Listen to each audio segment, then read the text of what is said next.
आप सभी का स्वागत है टाइगर एजुकेशन चैनल में। आइए हम जीके का आज का पहला प्रश्न देखते हैं। आकाश में तारे किस कारण टिमटिमाता दिखाई देता है? आकाश में जो तारे टिमटिमाते हैं इसका मुख्य कारण क्या है? आंसर बताइए। तो आकाश में जो तारे का मुख्य कारण टिमटिमाने का है वो है प्रकाश का परावर्तन, यानी कि ऑप्शन नंबर बी इस प्रश्न का बिल्कुल सही उत्तर हो जाएगा। ठीक है। आज का जो हमारा जो नेक्स्ट प्रश्न है, दूध का घनत्व किससे मापा जाता है? दूध का घनत्व किससे मापा जाता है? तो दूध का जो घनत्व है वो लैक्टोमीटर से मापा जाता है, यानी ऑप्शन नंबर सी इस प्रश्न का बिल्कुल सही उत्तर हो जाएगा। ठीक है। आज का जो हमारा जो नेक्स्ट प्रश्न है, ऑटोमोबाइल्स में यात्रा की दूरी मापने के लिए किस उपकरण का प्रयोग किया जाता है? ऑटोमोबाइल्स में यात्रा की दूरी को मापने के लिए किस उपकरण का प्रयोग किया जाता है? तो यहाँ पर जो प्रयोग किया जाता है वो ओडोमीटर का प्रयोग किया जाता है, यानी ऑप्शन नंबर डी इस प्रश्न का बिल्कुल सही उत्तर हो जाएगा। ठीक है। आज का जो हमारा जो नेक्स्ट प्रश्न है, सबसे अधिक विविधता किस प्रकार के जनन में होती है? आंसर बताइए। सबसे अधिक विविधता किस प्रकार के जनन में होती है? तो सबसे अधिक विविधता जो है लैंगिक जनन में होती है, यानी ऑप्शन नंबर ए इस प्रश्न का बिल्कुल सही उत्तर हो जाएगा। ठीक है। आज का जो हमारा जो नेक्स्ट प्रश्न है, स्तनधारी जानवरों का हृदय कितने कक्षीय होती है? स्तनधारी जानवरों का हृदय कितने कक्षीय होती है? स्तनधारी जानवरों का हृदय जो होता है वो 4 कक्षीय होता है, यानी ऑप्शन नंबर सी इस प्रश्न का बिल्कुल सही उत्तर हो जाएगा। ठीक है। आज का जो हमारा जो नेक्स्ट प्रश्न है, यदि बल और विस्थापन के बीच का कोण 180 डिग्री का है तो किया गया कार्य क्या होगा? बल और विस्थापन के बीच का अगर कोण 180 डिग्री का होगा तो किया गया कार्य ऋणात्मक होगा, यानी कि ऑप्शन नंबर बी इस प्रश्न का बिल्कुल सही उत्तर हो जाएगा। ठीक है। अगला प्रश्न है, किस संघ के प्राणी अगतिशील होता है?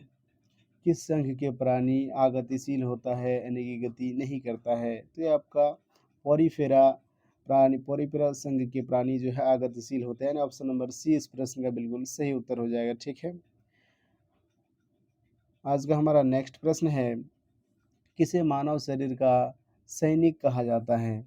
किसे मानव शरीर का सैनिक कहा जाता है? तो मानव शरीर का जो सैनिक कहा जाता है वो डब्ल्यूबीसी को कहा जाता है, यानी ऑप्शन नंबर बी इस प्रश्न का बिल्कुल सही उत्तर हो जाएगा। ठीक है। नेक्स्ट प्रश्न है, एक वस्तु की स्थितिज ऊर्जा ऊंचाई के साथ किस प्रकार प्रदर्शित करेगी? एक वस्तु की स्थितिज ऊर्जा ऊंचाई के साथ किस प्रकार प्रदर्शित करेगी? तो इसको ऊंचाई वृद्धि होगी, यानी ऑप्शन नंबर बी इस प्रश्न का बिल्कुल सही उत्तर हो जाएगा। ठीक है। आज का हमारा नेक्स्ट प्रश्न है, अवतल दर्पण का दूसरा नाम क्या है? बहुत वीवीआई प्रश्न है। अवतल दर्पण का दूसरा नाम क्या है बताइए। अवतल दर्पण का जो दूसरा नाम होता है वो अभिसरी दर्पण होता है, यानी ऑप्शन नंबर बी इस प्रश्न का बिल्कुल सही उत्तर हो जाएगा। ठीक है। नेक्स्ट प्रश्न है, दूरदृष्टि दोष से पीड़ित व्यक्ति के नेत्र में वस्तु का प्रतिबिंब कहाँ पर बनता है? अगर कोई व्यक्ति दूरदृष्टि दोष से पीड़ित है तो उसका प्रतिबिंब कहाँ पर बनेगा? तो रेटिना के पीछे बनेगा, यानी ऑप्शन नंबर ए इस प्रश्न का बिल्कुल सही उत्तर हो जाएगा। ठीक है। आवर्त सारणी का आविष्कार किसने किया? आवर्त सारणी का आविष्कार किसने किया? आवर्त सारणी का जो आविष्कार है वो दमित्री मेंडलीफ ने किया, यानी ऑप्शन नंबर डी इस प्रश्न का बिल्कुल सही उत्तर हो जाएगा। ठीक है। आज का जो हमारा नेक्स्ट प्रश्न है, अल्फांसो किसकी एक किस्म है? किसका एक प्रकार है? अल्फांसो जो है ये आम का एक प्रकार है। किसका एक प्रकार है?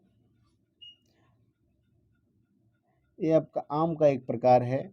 सॉरी, ये क्या है? आपका आम का एक प्रकार है। अल्फांसो क्या है? आम का एक प्रकार है। ठीक है। आज का जो हमारा जो नेक्स्ट प्रश्न है, उत्तल दर्पण का दूसरा नाम क्या है? बहुत वीवीआई प्रश्न है। उत्तल दर्पण का दूसरा नाम क्या है? तो उत्तल दर्पण का दूसरा नाम अपसारी दर्पण है, यानी ऑप्शन नंबर बी इस प्रश्न का बिल्कुल सही उत्तर हो जाएगा। ठीक है। नेक्स्ट प्रश्न है, सोडियम कार्बोनेट अणु में कितने परमाणु होते हैं? सोडियम कार्बोनेट अणु में कितने परमाणु होते हैं? तो 6 परमाणु होते हैं। ठीक है।